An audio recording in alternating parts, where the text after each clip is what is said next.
guys, I'm Vaishali Kikan from Dopamine और हम लोग डिस्कस कर रहे हैं VLSI टेक्नोलॉजी। उसमें हम डिफ्यूजन डिस्कस कर रहे हैं और आज इस वीडियो का टॉपिक है fix one dimensional diffusion equation. Fix one dimensional diffusion equations को डिस्कस करेंगे। इक्वेशंस है जिनसे हमें पता लगता है कि अगर वेफर के अंदर डोपेंट जा रहा है तो वेफर के अंदर कितने डिस्टेंस पे कितने डोपेंट एटम होंगे। मैथमेटिक्स है, मैथमेटिक्स से हमें बहुत सारी चीजें क्लियर होंगी कि डिफ्यूजन कैसे होता है और कैसे प्रोसीड करता है if I increase the temperature, if I increase the time, right. So ये फिक्स डिफ्यूजन इक्वेशंस को स्टडी करना बहुत इंपॉर्टेंट है। So let's start our discussion with the objectives of this video. First of all हम देखने वाले हैं introduction, देखने वाले हैं कि डिफ्यूजन कैसे होता है in solid liquid gas. Then we are going to see the diffusion due to the concentration gradient, then the Fick's laws of diffusion and at last the limitations of the Fick's laws. Last में हम ये भी देखेंगे कि कैसे diffusion change होता है temperature की हेल्प से, right. So this is the diagram which represents diffusion in gas, liquid and solid.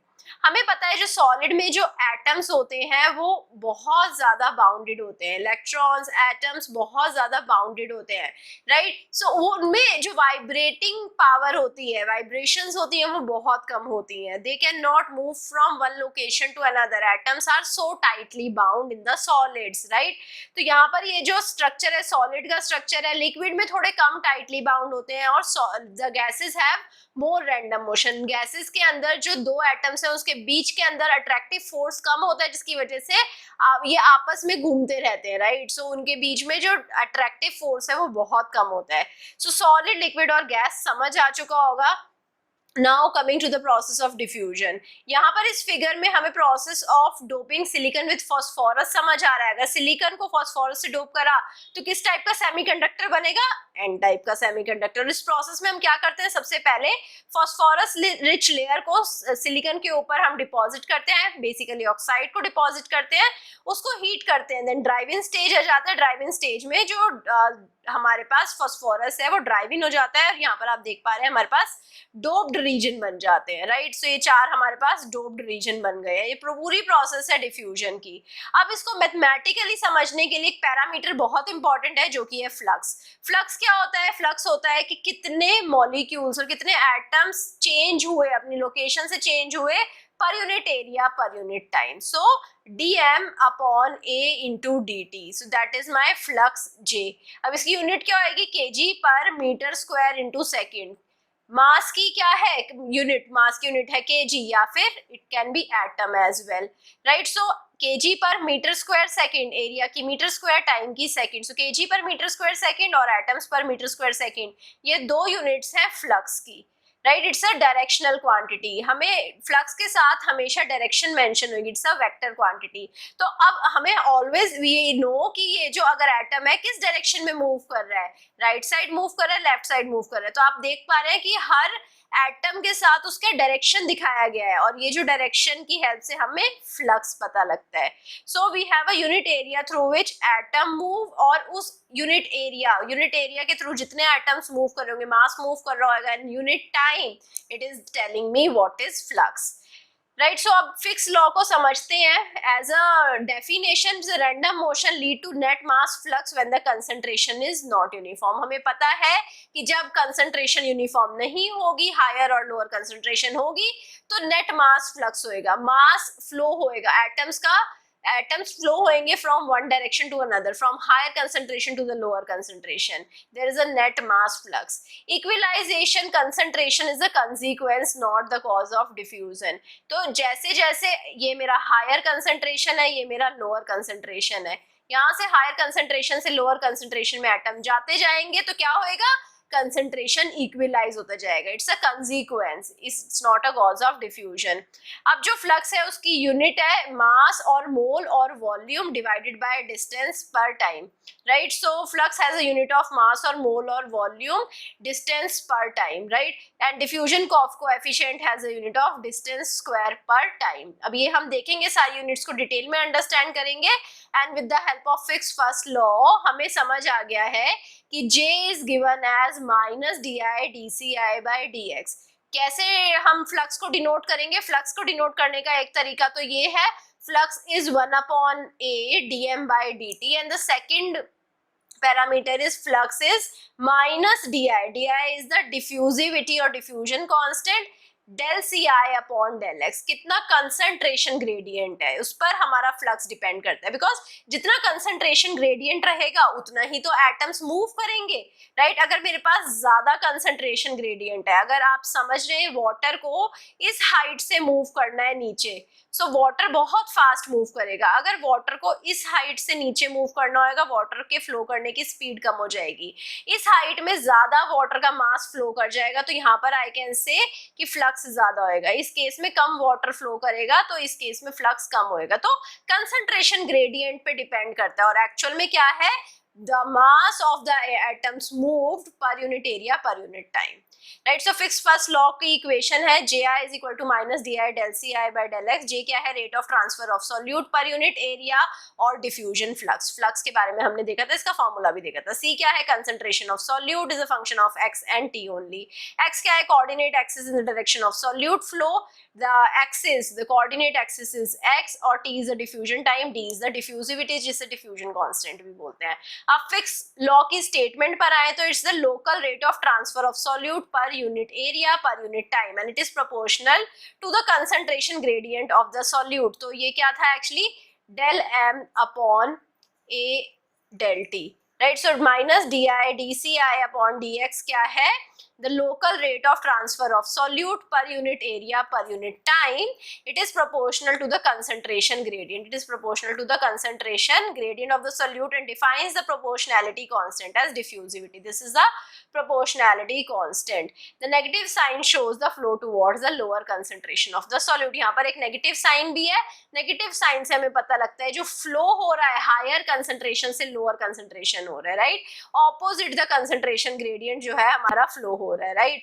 So now mathematically अगर हम इस इक्वेशन को देखें तो फिक्स लॉ के according j is directly proportional to dc by dx, right? So j concentration gradient के proportional रहेगा। अब कंसंट्रेशन ग्रेडियंट के प्रोपोर्शनल है तो प्रोपोर्शनैलिटी कांस्टेंट है minus D, j is equal to minus D dc by dx, right? यहाँ पर आप देख पा रहे हैं एक एरिया में जो फ्लो डायरेक्शन मेंशन्ड है, एरिया मेंशन्ड है। ऑल्सो देन अगर एरिया मेंशन्ड है, कितना मास मेंशन्ड है, तो we can represent j as 1 upon a dn by dt, dn क्या number of atoms, right?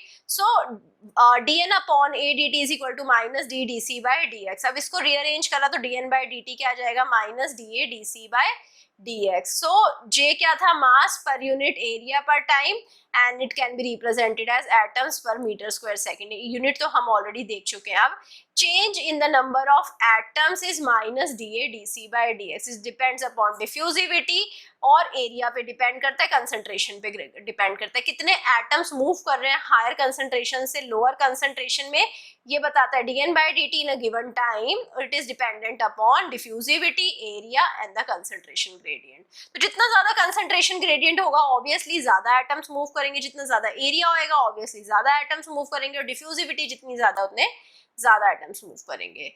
Now the diffusivity is a material property, it's a function of composition of material and the temperature। Temperature पे depend करता है diffusivity, और material पे depend करता है। हर material के लिए अलग अलग डिफ्यूजिविटी होता है, राइट? अगर हमारे पास क्यूबिक सिमेट्री है किसी भी क्रिस्टल के अंदर तो डिफ्यूजिविटी आइसोट्रोपिक रहती है, मतलब हर डायरेक्शन में इक्वल डिफ्यूजन होएगा अगर क्यूबिक सिमेट्री है। तो अगर स्टेडी स्टेट कंडीशंस की बात करें, right, so if the steady state conditions are there then the Fick's 1D equation is valid। और अगर steady state condition नहीं है, मतलब concentration एक पॉइंट पर चेंज होती जा रही है टेम्परेचर के साथ, तो there is a accumulation or depletion of matter, then also Fick's first law is valid। steady state condition हो या steady state condition ना हो, Fick's first law equation is valid। but अगर steady state condition नहीं है तो Fick's first law को उस कंडीशन पे अप्लाई करना डिफिकल्ट होता है। डायरेक्टिविटी की यूनिट पर आए तो j is minus D dc by dx, right? तो j था minus D dc by dx। अब इसे रिप्रेजेंट करें तो number upon metre square per second, metre square second. So j is number upon metre square second, j की unit थी number upon metre square second. अब d की तो हमें यूनिट निकालनी है, d को एज इट इज लिखा, dc बाय dx की यूनिट क्या होगी, concentration is mass upon volume, so mass is number upon meter cube, and 1 upon dx is having unit 1 upon m। Right. So concentration की unit होएगी number upon volume, volume की unit क्या है metre cube, dx की क्या यहाँ पर metre लिख दिया, तो अब यहाँ पर मीटर स्क्वायर कैंसिल आउट हो जाएगा, अब हमारे पास जो नंबर से नंबर भी कैंसिल आउट हो जाएगा, डिफ्यूजिविटी की यूनिट बनेगी metre square upon second. So unit of diffusivity we can find out. Coming to the limitations of Fick's law, Fick's first law के लिमिटेशंस क्या है, डिफ्यूजन प्रोसेस को बहुत ही एक्यूरेटली डिफाइन करता है फिक्स फर्स्ट लॉ, बट इसमें कोई convenient measure of current density of impurity नहीं है। करंट डेंसिटी, इम्प्यूरिटी में करंटली डेंसिटी की एक पर्टिकुलर टाइम पे कितना इम्प्यूरिटी पेनिट्रेट कर गया है वो हम नहीं फाइंड आउट कर सकते हैं। इसी वजह से सेकेंड लॉ डेवलप हुआ to describe the concept with more readily measurable quantities. Second law से हम और अच्छे से रेडिली मेजरेबल क्वांटिटीज हम फाइंड आउट कर सकते हैं, right? So fixed second law is derived using fixed first law equation only and also mass balance। दो चीजें यूज करी, fixed first law और mass balance, और हमें fixed second law मिल गया। The equation is the second order partial differential equation। जो second law है वो second order partial differential equation है जिसमें initial condition चाहिए होती है और बाउंड्री कंडीशन चाहिए होती है सॉल्व करने के लिए। जब भी पार्शियल डिफरेंशियल इक्वेशन है तो मुझे इनिशियल और बाउंड्री कंडीशंस तो चाहिए ही। सो ये जो इक्वेशन है ऐसे लिख सकते हैं, dc by dt is equal to d del upon del x d del c by del x। so concentration change with respect to time is depend upon the concentration gradient, right. Concentration कितना x पे dependent है उतना ही concentration time के साथ change होएगा। If d is not a function of position then it can be pulled out। so अगर d position पर change नहीं कर रहा है, डिफ्यूजिविटी अगर एक एक लोकेशन पर अलग अलग नहीं है, तो डिफ्यूजिविटी को पुल आउट कर सकते हैं। तो dc by dt is del d del square c upon del x square. जो कंसंट्रेशन ग्रेडियंट है per unit time is dependent upon the concentrate del square c upon del x square, the square partial differentiation of the concentration with respect to distance। Fix second law को समझते हैं। The second law can be understood with the first law. First law अगर समझ आ गया है तो second law अच्छे से समझ आ जाएगा, राइट। तो ये जो फर्स्ट कर्व है कंसंट्रेशन का कर्व है विद रिस्पेक्ट टू एक्स, और सेकेंड कर्व है फ्लक्स का विद रिस्पेक्ट टू एक्स। आप देख पा रहे हैं कंसंट्रेशन का कर्व भी डिक्रीज कर रहा है, फ्लक्स का कर्व भी डिक्रीज कर रहा है। हम एक 1D डिफ्यूजन प्रॉब्लम को कंसीडर कर रहे हैं और we are considering a small element of width delta x. यहाँ पर डेल्टा एक्स विड्थ ले ली है हमने और यहाँ पर हम कंसीडर कर रहे हैं कि we have to find out the concentration difference in the flux difference, right? So volume of the element of the control, volume हमने ली है, height ली है 1, width ली है 1, और यहाँ पर delta x ली है, यहाँ पर depth। So 1 into delta x is the volume, so delta x is the volume। so unit height and thickness ली है हमने और depth ली है हमने delta x। so the concentration profile of a species can be represented like in figure। concentration profile हमारे पास decrease करे, concentration is decreasing with respect to the distance। जैसे जैसे concentration बढ़ाते जा, जैसे जैसे distance बढ़ाते जा रहे हैं concentration decrease करती जा रही है, right। इसका हम slope निकाल सकते हैं। slope concentration का with respect to x will give me the flux। इसका स्लोप निकाला तो हमें फ्लक्स की वैल्यू मिल जाएगी, right. So the slope of cx curve is related to the flux. ये ऐसा हमें कहां पर से पता लगा था, फिक्स फर्स्ट लॉ से। फिक्स फर्स्ट लॉ से मैंने आपको बताया था the flux is minus D del C by del x, right. So जो स्लोप रहेगा different, del C by del x is the slope, और उससे हम किसको रिलेट कर रहे हैं, फ्लक्स को। In the figure the flux is decreasing linearly, flux linearly decrease कर रहा है, राइट। सो अगर फ्लक्स को देखें तो यहाँ पर आप देख पा रहे हैं लीनियर डिक्रीज है फ्लक्स के अंदर। The flux entering the element is Jx, और जो फ्लक्स यहाँ से एलिमेंट से निकल रहा है that is Jx plus delta x। x1 is, यहाँ पर आप देख पा रहे हैं x1 is not equal, the flux at x1 is not equal to the flux at x plus delta x, right. ये फ्लक्स और ये फ्लक्स इक्वल नहीं है, तो क्या बोलेंगे कि there is an accumulation of species. तो फ्लक्स सेम नहीं है, मतलब कहीं स्पीशीज का एक्यूमुलेशन हुआ है। Jx1 is greater than Jx2, तो there is an accumulation of species in the delta x region। इस delta x region के अंदर species accumulate हुआ है। अब कितना increase हुआ है मैटर का in the controlled volume, it is given as del c by del t into v, it is del c by del t into delta x। volume क्योंकि delta x था तो del c by del t into delta x। सो अगर हम fix second law को apply करें, दो conditions में apply कर सकते हैं, स्टेडी स्टेट में और नॉन स्टेडी स्टेट में। स्टेडी स्टेट में जहां पर j is not a function of x and t, जे जब फ्लक्स जब फंक्शन नहीं है इवन एक्स का और टाइम का, डिस्टेंस और टाइम से फ्लक्स डिपेंड नहीं कर रहा है. Now second is the steady state condition जहां पर J is a function of x and t, right. So it's a non steady state condition. Steady state में एक्स और टी पर जे डिपेंड नहीं करेगा और नॉन स्टेडी स्टेट में x और टी पे जे डिपेंड करेगा. अब इसके बाद दो कंडीशंस और आ जाती हैं. इट वाज अबाउट जे. इसके बाद डिफ्यूजिविटी. डिफ्यूजिविटी क्या फंक्शन ऑफ कंसंट्रेशन है? ये डिफ्यूजिविटी फंक्शन ऑफ कंसंट्रेशन नहीं है. लाइक यहाँ पर हमारे पास कंसंट्रेशन ग्रेडियंट है, इस कंसंट्रेशन पे डिफ्यूजिविटी सारी जगह डिफ्यूजिविटी डी ही है, तो it is not a function of concentration. अगर डिफ्यूजिविटी यहाँ पर डी आई है, यहाँ पर D2 है, या D3 है, या D4 है, तो यहाँ पर diffusivity is a function of concentration. Again, non-steady state में भी diffusivity is not a function of concentration and it is a function of concentration. Second law को अच्छे से observe करते, diffusion can occur under steady state और non-steady state condition. हमने देख लिया था steady state और non-steady state condition में diffusion हो सकती है. The steady state condition flux is not a function of position within the material or time. जो flux है वो position और time के का function नहीं है, और non-steady state में position और time का फंक्शन है हमारा फ्लक्स. इससे क्या पता लगता है? स्टेडी स्टेट में concentration profile does not change with time. Concentration profile time के साथ चेंज नहीं करेंगी स्टेडी स्टेट में, और सारे सर्कमस्टांसेस में डी की दो वैल्यू हो सकती है, या तो डी कंसंट्रेशन पे डिपेंड करे या फिर ना करे. So the term concentration can also be replaced with composition. Concentration को कॉम्पोजिशन भी बोला जा सकता है.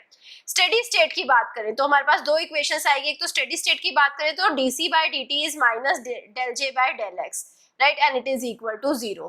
कंसंट्रेशन ग्रेडियंट होएगा ही नहीं स्टेडी स्टेट में, तो जो फ्लक्स है with respect to distance, flux is not going to change. Minus del by del x, flux को कैसे लिख सकते हैं? Minus del by del x, flux is minus D del C by del x. तो D को बाहर निकाला लेंगे तो D del square C by del x square is 0. तो यही थी हमारी Fick's second law, right. Second condition ले, स्टेडी स्टेट का नॉन स्टेडी स्टेट कंडीशन ले. So non steady state condition में del C by del t is del by del x D del c by del x. तो अगर d is not a function of position, d function of position नहीं है, तो d को बाहर pull out कर लेंगे और c x, t को लिख सकते हैं a minus b error function of x upon 2 under root dt. ये पार्शियल डिफरेंशियल इक्वेशन को सॉल्व कर हम कंसंट्रेशन की वैल्यू निकाल सकते हैं, राइट. एनालिटिक सॉल्यूशन क्या होएगा? एनालिटिक सॉल्यूशन होएगा c x, t is m upon under root pi dt exponential minus x square upon 4 dt, right. इसको सॉल्व करा तो c x t minus c is c naught minus cs error function x upon 2 under root dt. Now we have two models. First is the constant source model and the second is limited source model. Constant source model में क्या होएगा? जो concentration है solute की, dopant की, वो constant रहेगी at any instant of time. आपने time start करा तो concentration, जो हमारा वेफर है उसके ऊपर solute रखा है, उसकी concentration कुछ है, right. Let's suppose we have 5 molecules. After some time also we have 5 molecules. So constant source provide कर रहे हैं. Concentration at x is equal to 0 is n naught, and infinity comma t is 0 and x comma 0 is 0, right. So अगर ये हम conditions ले लें, 3 conditions है. Initial condition, boundary conditions, 0 comma T पे n नॉट है, इन्फिनिटी कॉमा टी पे 0 है, x कॉमा 0 पे 0 है. तो इसकी हेल्प से हम सॉल्यूशन डिराइव कर सकते हैं with respect to x comma t, and then x comma t is n nought error function x upon 2 under root dt. So यहाँ पर ये कॉम्प्लीमेंट्री एरर फंक्शन आ रहा है. ERFC is a complementary error function, और इसकी help से हम total dose निकाल सकते हैं. Integration from 0 to infinity n x t dx. So it is 2 n nought under root dt upon pi. Limited source में क्या करेंगे? कांस्टेंट कर देंगे डोज को. Q इज कांस्टेंट, तो यहाँ पर आपने देखा Q इज इंक्रीजिंग बट यहाँ पर Q is constant. So it is approximated by the delta function del n by del x when x is equal to 0 comma j is 0. so integration of n x comma t dx is equal to q. जितना हमारा integration हुआ है, जितना source है वो सब integrate होकर, अगर इन्फिनाइट टाइम तक लेंगे तो जितना हमने सरफेस के ऊपर डोपेंट रखा है वो ही वेफर के अंदर चला जाएगा। N x comma T is 0, these are the condition, N x comma 0 is 0। और इससे हम सॉल्व कर कर इक्वेशन निकाल सकते हैं, N x comma T is Q upon under root pi D t raise to power minus x square upon 4 D t. So हमारे पास दो इक्वेशन आ गई है एन एक्स टी की, one is dependent upon error function and second is on the exponential. So constant source में error function आएगा। Now coming to the temperature dependent of the diffusivity. Diffusion is an activated process and the diffusivity depends exponentially on temperature. Diffusivity exponentially temperature पे depend करती है, temperature increase करेंगे तो diffusivity exponentially increase करेगी। यहाँ पर Q activation energy है diffusion के लिए और Q डिपेंड करता है कि कैसी एटॉमिक प्रोसेस इन्वॉल्व है डिफ्यूजन के अंदर। ये जो डिपेंडेंस है इसके इंपॉर्टेंट कॉन्सिक्वेंसेज है with regard to the material behaviour at the elevated temperature. बड़े टेम्परेचर की बात करें, एलिवेटेड टेम्परेचर की बात करें तो डिपेंडेंस और ज्यादा इंपॉर्टेंट है, इसकी कॉन्सिक्वेंसेज और ज्यादा इंपॉर्टेंट है। अगर मैं प्रेसिपिटेट कोर्सनिंग की बात करूं, ऑक्सीडेशन क्रीप, इन सब की बात करूं तो यहाँ पर ये सारी प्रोसेसेस, बहुत सारी प्रोसेसेस हमारी जो होती है चिप फैब्रिकेशन में हायर टेम्परेचर पर होती है। तो उस केस में क्या होएगा, डिफ्यूज जो पार्टिकल हुए हैं उनका एरिया वाइडर हो जाएगा, वो डिफ्यूज पार्टिकल के जो ट्रांजिशन रीजन रहेगा वो ज्यादा हो जाएगा, right. So what we have the equation of diffusivity D is equal to D naught e raised to power minus Q upon KT. So diffusivity is dependent like this, temperature बढ़ाएंगे तो diffusivity बढ़ जाएगी। These are the references, these are very amazing book, you can refer these books for your future studies। अगर आपको detail में discuss करना है you can refer these books, amazing books। Now I hope you like this session। अगर session पसंद आया like करिए, subscribe करिए, दोस्तों के साथ शेयर करिए and also give me your valuable feedback, much required। If you want to access the notes are present in the mobile app and the link is present in the description box below. So you can now download the mobile app and you can connect with me. Thank you. Bye bye. Stay tuned for the next class.